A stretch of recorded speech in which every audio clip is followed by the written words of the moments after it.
வணக்கம். இன்னைக்கு ஸ்ரீமதி கிச்சன்ல இந்த சம்மர்ல நம்மள கூலா வச்சுக்கிறதுக்கு ஒரு முலாம்பழம் ஜூஸ் செய்ய போறோம். அதுக்கு தேவையான பொருட்கள் என்னன்னு பார்க்கலாம்.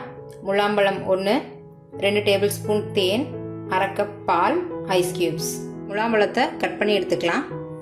ஃபர்ஸ்ட் இந்த 2 ஓரத்தில் இருக்கிற பீஸை கட் பண்ணிக்கலாம்.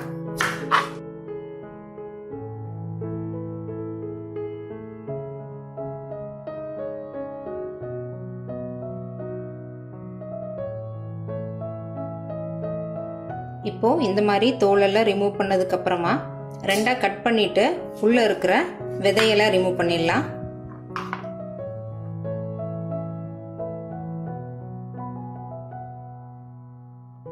முலாம்பழத்தை குட்டி குட்டி பீசஸா கட் பண்ணிக்கலாம்.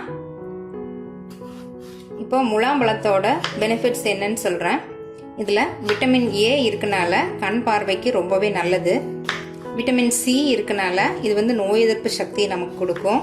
இதுல நீர் சத்து அதிகமா இருக்கனால இந்த வெயில் காலத்துல நமக்கு டீஹைட்ரேஷன், யூரினல் இன்ஃபெக்ஷன் இதெல்லாமே வராம பார்த்துக்கும்.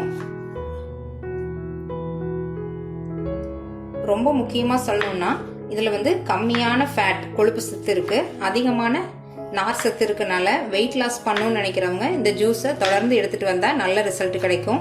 இப்போ நம்ம கட் பண்ணிட்டோம். இப்போ ஜூஸ் போட்டுடலாம். ஒரு மிக்சர் ஜார்ல நம்ம கட் பண்ணி வச்சிருக்கிற முலாம்பழத்தை உள்ள சேர்த்துக்கலாம். இது கூடவே பால் சேர்த்துக்கலாம்.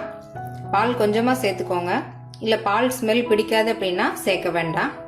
தேன் சேர்த்துக்கலாம். இப்போ இது எல்லாத்தையும் நல்லா அரைச்சி எடுத்துட்டு வந்துடலாம். பார்க்கவே ரொம்ப சூப்பரா 3 பேர் குடிக்கிறதுக்கு அளவான ஜூஸ் நமக்கு கிடைச்சிருக்கு. இப்போ கிளாஸ்ல தேவையான அளவுக்கு ஐஸ் கியூப்ஸ் சேர்த்துட்டு நம்ம ஜூஸை ஊற்றிக்கலாம். வெயிட் லாஸ் பண்ணணும்னு விரும்புகிறவங்க பிரேக்ஃபாஸ்ட்டுக்கும் லஞ்சுக்கும் நடுவில் இருக்கிற டைமில் ஒரு 11 மணி அந்த டைமுக்கு இந்த ஜூஸ் ரெகுலராக எடுத்துகிட்டு வாங்க.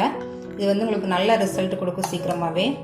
இந்த குளிர்ச்சியான டேஸ்டான முலாம்பழ ஜூஸை நீங்களும் செஞ்சு பாருங்கள். இந்த வீடியோ பிடிச்சிருந்ததுன்னா லைக் பண்ணுங்கள், ஷேர் பண்ணுங்கள், கமெண்ட் பண்ணுங்கள். ஸ்ரீமதிஸ் கிச்சனை சப்ஸ்கிரைப் பண்ணுங்கள். தேங்க்யூ.